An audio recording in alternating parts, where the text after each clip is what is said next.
Hello ladies and gentlemen, welcome over here to the Dascar Rally Championship 2016 here on Ziggo Sports. We are here for the third stage of this championship of in total 5 stages. So not 6 stages but 5 stages, and we are here in the Andes Mountains for the Dakar Rally mountain stage. Yes indeed, we are in the mountains and it's gonna be quite a tricky rally, this one. Quite a tricky stage, a lot of ups and downs, a lot of big jumps where the drivers really have to be careful because otherwise they could damage their car significantly. We have asphalt, we have that is of course asphalt, we have gravel, we have sand, and we have a whole lot of bushes and excitement. So ladies and gentlemen, I hope you are ready for this stage. The videos are a little bit longer, so that's good news for me as well. So sit back, relax and enjoy this ride. First we will take you to the starting grid and the current standings. So the current standings are, well, also the order in which it starts. So that means that Emmanuel Hartnett, who is currently on top of the boards, will go on track first. But as you can see, the differences are very small between the first 4. So it's gonna be critical for them to put down a good time. Everybody who's a little bit further behind needs very good times in order to catch the top 4. So it's gonna be a very interesting battle. 19 drivers on track, of course. No, 20 drivers already out. So Emmanuel Hartnett, as said, first on the racetrack.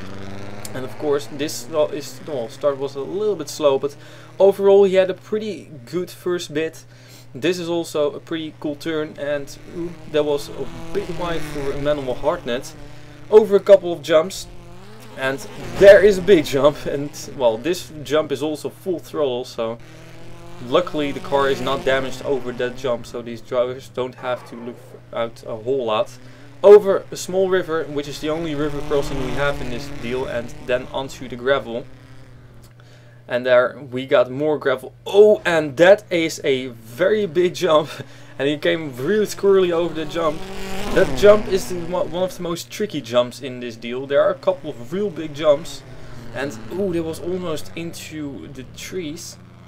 Or actually not the trees, but the bushes. But onto the sand again, a very fast part. This is with a couple of big jumps. And those drivers go really offline in order to, well, dodge the big jump. There also a very difficult jump and onto the front stretch again. Overall it was a pretty good conservative run for Emmanuel Hartnett. A 1509.06 is where he currently ends up overall, that is. So that's pretty good for a first out. Then next is Gabriel Wanderley in the number 89 car. And he had a little bit of a more messy start. So Emmanuel Hartnett had a good start, he had a little bit of a messy start. There is a little bit of a slide, very wide. Well, we are going to see wider in this deal. Over a couple jumps, and this one was also very wide. Of course, this is a turn which you really want to take wide. This is the part which is very slow. And the reason for that is not due to the cars, but just due to the ground. There's barely any grip on there. Over the water it was also a little bit messy, so that means Gabriel Wanderley loses a little bit of time in that first part. There we go. Through this section he also had a big jump right over here. Look at that airborne. For Gabriel Wanderley it was a big one, but his car came off pretty good, so nothing is... Whoa, and he destroyed his second gear over here coming onto the front stretch. That is gonna hurt his finish, but luckily not as very bad. He puts down a faster time than Emmanuel Hartnett, 15:07.53.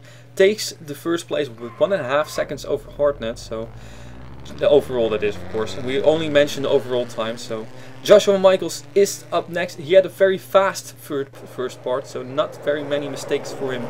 Well, contrasting to Gabriel Wanderley. And he goes over the bridge, which is a pretty cool bridge, I really like that. Through this twisted section, which the drivers are allowed, because these drivers may cut turns if they want to. Sometimes, however, that's into the wall for Joshua Michael, into the trees. So he damaged his car a little bit, but to finish my story, these drivers are allowed to cut the turns if they want to. The question is if that is really helpful. So sometimes it might not be helpful to cut the turns. So Joshua Michaels still was pretty fast, even though that excursion into the trees and over the bumps. Full throttle this is also, so well, the car does take a little bit of a beating, but slowing down costs you way too much time.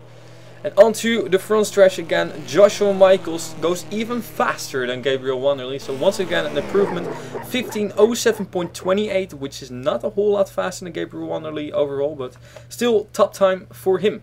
Next up is Sebastian Torres, number 40 car, the guy who finished second in the first stage. So also did pretty good in second stage, and now he is still fourth in the standings. So he had a very fast first section, was very precise there. It was, well, a little bit wide, but still good enough not to go into the trees. Very beautiful slide over there. That was a great turn for him, and he continues pushing very hard. Perfect there, right next to the trees where Joshua Michaels went to. But then this, too hard over the jump, and Sebastian Torres flips his car over. And that was it for Sebastian Torres. Went way too hard over the jump, killed the engine in this deal. And the rule is, if you don't finish a stage, you are out of the championship. Let's take another look at this. Just way too hard over the jump. Where we've seen Joshua Michaels and well, a couple of others already went hard over the jump as well. But really had to be careful on this jump. And that was unfortunately not careful enough for Sebastian Torres from the helicopter view. The first flip of this championship, and it is for Sebastian Torres, and he's gonna be the second DNF, and we will not see him back again. Very sad, very disappointing. I really like how good he was. He was doing a very great job, but unfortunately this car is unfixable. Sebastian Torres will not be racing anymore. He will finish in 19th position. So that means Joseph Nesto is up next, and well, everybody was pretty shocked by that flip and that hard crash from Sebastian Torres. He just braked too late. So, well, Joseph Nesto was pretty wild over the jumps, and his first bit was overall very wild, almost tips it over there. Cuts the corner just a little bit too short, but still he was pretty fast. He was quite aggressive, but it did pay off for him. Now over the jump, he really takes it easy there. So brakes very hard, and well, eventually doesn't even lift off the ground. So that's good news for Joseph Nesto. He can continue his way. He cut a lot of corners, which is sometimes good, sometimes not good. But where he did it was good. Hard over the jumps over here on the stretch, which has a couple of cactuses in there. Dude, that was a little bit too hard over the jump, so yeah, that cost him a little bit of time, also damaged his car a tiny bit. But coming onto the front stretch, he will still put up the fastest time in this stage. However, it will be the third fastest overall, at 15:07.84, which is very quick indeed, and indeed not even half a second, or only half a second slower than Joshua Michaels, who's currently the leader. So Cody Smart up next, winner from stage number 1. Stage number 2 was first on the racetrack, so yeah, therefore it didn't go very well for him. So far we've seen improvements every single time except for Sebastian Torres. So a little bit wide for Cody Smart. He had a couple of difficulties, even though he took it very carefully. And well, eventually his run did improve over this jump. He took it more carefully. And the next one as well, of course, that's where Sebastian Torres flipped over. Cutting the corners, pretty good. Running out wide, that is allowed. You can cut that turn, and hard over the jumps. But still, he took it very careful. So these jumps he did hard, but the other ones he took very carefully, just in order to get his car to the finish. And there he goes onto the front stretch, and he will, as he crossed the line, put down the fastest times once again. Currently it is second though, 15:07.30, which is just 0.02 seconds slower than Joshua Michaels. So very close it was for him, but not top time. John Arndt up next in the number 1 car, and he was racing really hard, very close to the edge there. Look at that. Oh, almost into the trees, but it did pay off for him. So racing very smoothly. Look at this jump. This is a big jump. It's full throttle, and he lands it on the rear tire. So, well, luckily this jump is not high enough to damage the cars if they go full throttle over there. Perfectly cut over that jump by me. So, onto the slow section, and that slow section we're gonna come back to that well, sometime later. Cutting greatly. That is very good. He was just starting the cutting there.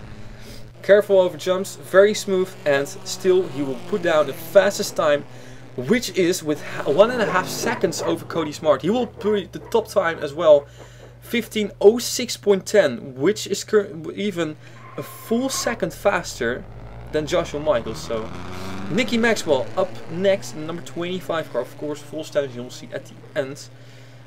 So Nicky Maxwell, he had a couple of big moments. This is one of them. Over the jump, goes onto the grass, did lose a little bit of time there, and here we got another one.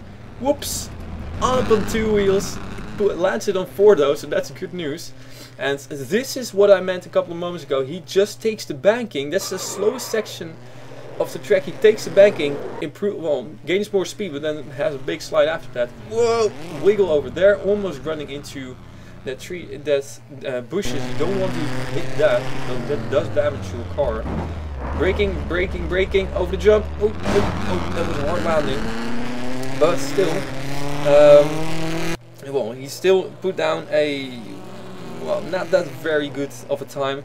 Currently, he has a 15:10.85, which is the 7th time, and that is after one the slowest time of today. So, and that one is of course Sebastian Torres. So, disappointing run, not very good, but it was exciting for him. So, Mitch Bretz up next in number 24 car, and his car was handling very poorly. He said he had a lot of oversteer. Car just slides away. There's another one. Ooh, almost goes into the bush. He even have to shift back to first gear. So struggling a lot, and here he runs wide then, Mitch Bretz. And over the jumps he goes. Well, at least this is full throttle. Once again, this is where the real slow part starts. And there he puts a slide and works out. Now take a look at this. Once again, the banking. Nicky Maxwell did it a few moments ago, and Mitch Bretz tries it out as well. However, he goes too early on the banking. Does lose a little bit of time over there, even though he gained the time back again with the banking. And why is the banking faster? Well, simply because you can carry more speed through that turn. So, helicopter shot. This is a very, well, look at this. Just look at this racetrack. It is a beautiful racetrack. I really love how it looks. And there he comes back again on the front stretch. Unfortunately, it was a disappointing time for him. He had too many moments, too many oversteer, and a 15:11.62 will put him in 8th place, even after Nicky Maxwell. So, pretty disappointing run for him. Daniel Bacard in number 87 car is up next to 10th entry, so we're almost halfway already. Goes pretty quickly. Listen to this. Well, actually, not listen, but watch this. That's pretty crazy. Over the bump, yeah, listening is also good. He's completely on the rev limiter. He runs wide in this turn though. That is not very good. But there, cuts the corner pretty good. That was a good one. And not too aggressive, like tipping it over on 2 wheels. Onto the slow part, had a little bit of a wiggle there. And he was really looking for those track limits. Of course, there are no track limit rules here. And here he goes onto the banking. This is perfectly executed. Yes, it was. And there it was a little bit wide though, so, but that was over the water. He went very wide sometimes. Ooh, that was also a close call. A little bit hard over the run, but he got it also sideways over there, so lost a tiny bit of time there. Wow, that's really wide. Runs straight through that house. That's also not something you don't want to do. And on through those last 2 turns, which are also very, very slow turns, not a whole lot of grip, onto the front stretch, and eventually he'll put down the 2nd fastest time at this stage. A 15:10.71 is currently the 7th time. So yes, of course, that was because he was already pretty far behind, so that's why he put down such a, well, somewhat slow time. Even though this in the stage it was good. So Barbara Sophie, the Czech Republic driver, is up next, number 21 car. as there she goes. And she had a good start. Ooh, a little bit wide there. So, pretty good start for her, but listen to this. Rev limiter shifts over to 4th gear. She breaks her 3rd gear pretty early in the run, and that's gonna be devastating for her. But well, if you think that's the worst thing, well, it's not. Take a look at this. She tries out the banking, then, well, stays on there too long, goes airborne, and eventually will spin around. Barbara Sophie loses a lot of time in this deal, and tries to get back on the racetrack. There's no grip out there, so that is a big moment for her. Without 3rd gear, which is a pretty critical gear in this deal, she even just puts it to the rev limiter over there. Tries to gain back some time over the jumps, and this is one of the big jumps, and it was really big for her. Ouch, nose landing. This is bad for the car, so, well, tries to gain back some time by doing that, being very aggressive on those bumps, but it didn't help her. Well, maybe it did help her a little bit, but eventually she lost just too much time. And when she comes across to the start finish line, she's 10 seconds slower than most of the drivers, at least. 15:23.56 is currently her time, and that is really slow. 10th quickest, which is the slowest time for everyone who's still running. So, Sander Koers in number 51 car, she's all next. And in her number 51 car, she had a very, very good start. A very solid start.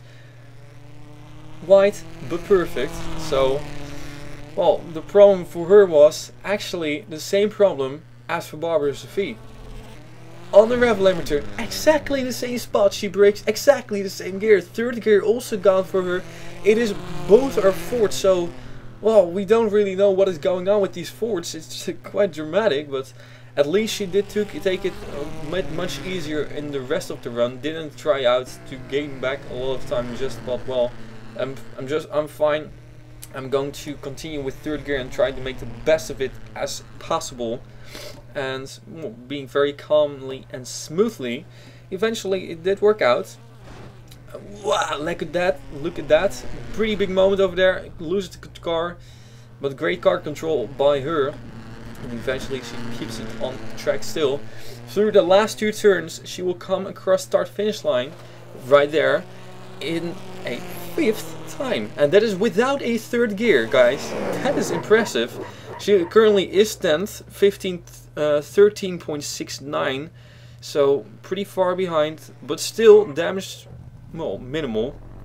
Chris Dodd is up next. He had 2 pretty disappointing runs in the first 2 stages. It felt really good, fast for him, and eventually it did. Well, it wasn't that fast. Well, eventually he goes over the bridge there. I really like that bridge. He takes it much. Ooh, clips the wall over there. He just clipped the mountain. Runs wide, has a little bit of slide, loses some time there. But he took it much calmer with that 3rd gear, and it paid off for him. He kept all 4 gears intact. So that's good news for Chris Dodd. But after clipping the mountain, he did lose a little bit of time. However, he continued very fast. He was very fast. His run was good for him.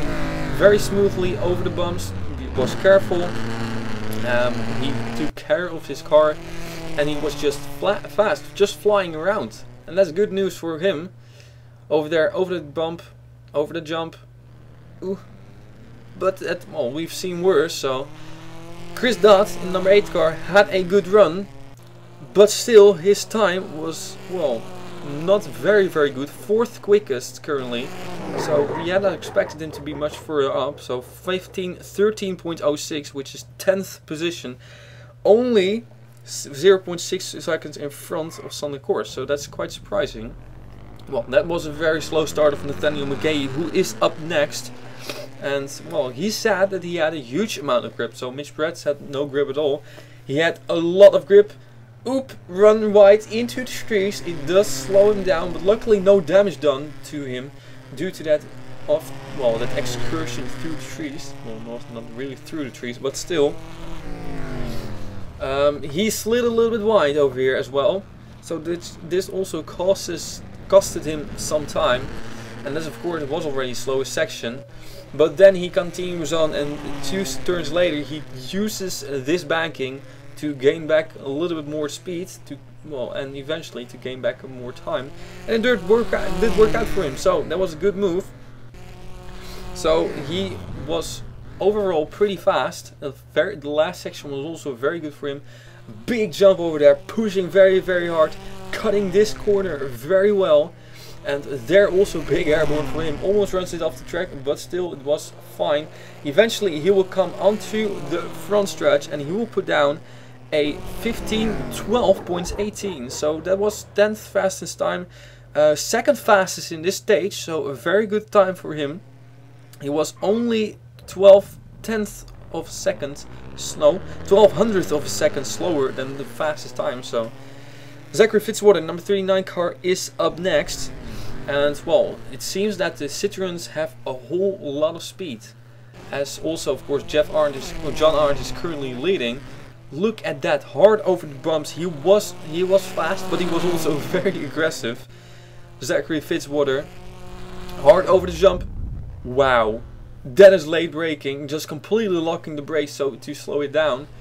And well, guess what? It did pay off for him. Big jump. Damages the car not that much, so it was pretty much how you should do that jump without being too conservative and too aggressive at the same time. He does run wide here, which was pretty much the only mistake he had in this whole run, one of the only mistakes. And as he comes onto the front stretch, he had a very, very good run. It will be the fastest time of today, 15:11.82, which will currently put him in 10th place, while he was 15th before this, so he passes 5 people. Good run for Zachary Fitzwater. Sven Meyer is up next, the German race car driver. And he will, of course, with all his experience, well, he did have a couple of slides, slips and slides in this, in his run. A couple of moments. He took it very calmly over the bumps. There it was a little bit wide. That, of course, is not that big of a problem. But look at this. Whoop. A little bit of slide there as well. And very carefully over the bumps, as I already said. Great run for, well, it was pretty much like an ordinary run. This is pretty calm. It was not smooth. There he did clip the bushes a little bit. So maybe have damaged his car a little bit, but except for those few moments, it was a pretty ordinary run for him, so not a whole lot of special things happened. And eventually he was also pretty fast as he goes over those bumps, and he will come onto the front stretch in a couple of moments.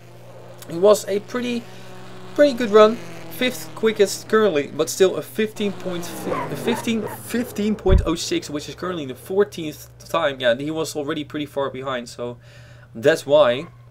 And next up is Aiden Shepard in the number 48 car. 17th he currently was. Yeah, that's perfect English. Currently is. And he also had a excursion through those trees, just like Nathaniel McGahey. Lost a little bit of time over there. And look at those bumps. Wow. Whoa, whoa, loose. He almost lost control of his car over those bumps. He slides a little bit wide, and that's why he also decides to use that banking just to gain back a little bit of speed. Not perfect though. Oops. But still, it was, well, very calm. At least no spin for him. Cutting very good. That was one of the best things by him. He got those corners very, very good, and he had made very few mistakes, which is also necessary for him. He was, of course, pretty far behind. Over the bumps. A little bit big, but well, still pretty decent. So coming onto the front stretch, he had a good time, 4th place. Currently he's 15th with a 15.71, but he did pass a couple of people, so I think he will be satisfied with that. But he was already far behind, so he still needs to make up a whole lot of time. DJ Kruger, one of the 2 drivers that had big issues with his engine in stage number 1, and that's why he and the next driver also are very, very far behind. Very difficult to make that much time. So all he can do is just put down a fast run, and this was a fast run as well. The first section was pretty good. Look at this jump. Also very hard over the jump. Bang. Slams with his car back on the racetrack. So, big slide here as well. Overall, it was a pretty good run for DJ Kirker, the Canadian race car driver. He did have a couple of moments, and that was one of them, sideways over the jump, flying, and that was pretty much an uncontrolled jump. Here, cutting corner, Youth, great job by him. And on that next turn. Now this is one of those big jumps, and it goes very downhill before that, so pretty scary, I gotta say, because you go really fast downhill, then you have to slam on the brakes because you go uphill again. Big mountain that is, and this one was also pretty scary. Ooh, and that was a big jump as well. So he was pretty aggressive on those jumps, trying to make up, well, some time. It did pay off for him, 5th quickest time though. 15:25.48, which is currently the 17th time. Yeah, could have been better though. The previous run was better for him, stage number 2. So, last driver on track, Jerry Guerra in the number 75 car, and well, his battle is mostly with DJ Kirker, and will soon also be with Barbara Sophie. And Jerry Guerra, who had a very good handling race car, he was very happy with how his car reacted. It's such a shame that he had difficulties in the first stage. Because that is where he lost a lot of time, just like DJ Kirker. Ooh, you don't want to fall off those cliffs. Luckily, we have not seen it in this stage, because that would have been big. Over the jump. That was a big one, but it was still pretty decent. And also next jump, that is fast. He had a very good car. However, the handling did go away near the end. He made very little mistakes, but well, the time that he lost was mostly due to mishandling race car near the end. So, top time it is for Jerry Guerra. He puts down the fastest time of 5:23.76, which is currently the fastest time. So, the battle between him and Jerry Guerra continues. As we take a look at the standings over here, we see John Arndt is currently on top, and that is with a full second over Joshua Michaels. So, that's quite aggressive, but impressive. But the gaps between second and, well, everybody behind her are pretty close. Couple of people in the 15-10s, the 11s, the 12th, 13th, 15th, and then there is a big gap between, well, to Barbara Sophie, Jerry Guerra and DJ Kirker. They are pretty close together now, but, well, very far away from the front. So that was it for stage number 3, ladies and gentlemen. We only have 2 more stages to go as we move to Child, so I hope you are looking forward to that. At least I enjoyed this. It was a very good stage, a very exciting stage. We had a couple of things happening. Unfortunately, Sebastian Torres will not start in this final 2 stages. So we currently have 18 cars left. And that was it for today. So thank you very, very much for watching. I will see you back in about, well, let's say 3 weeks for stage number 4 in the Dascar Rally Championship 2016 here on Ziggo Sports.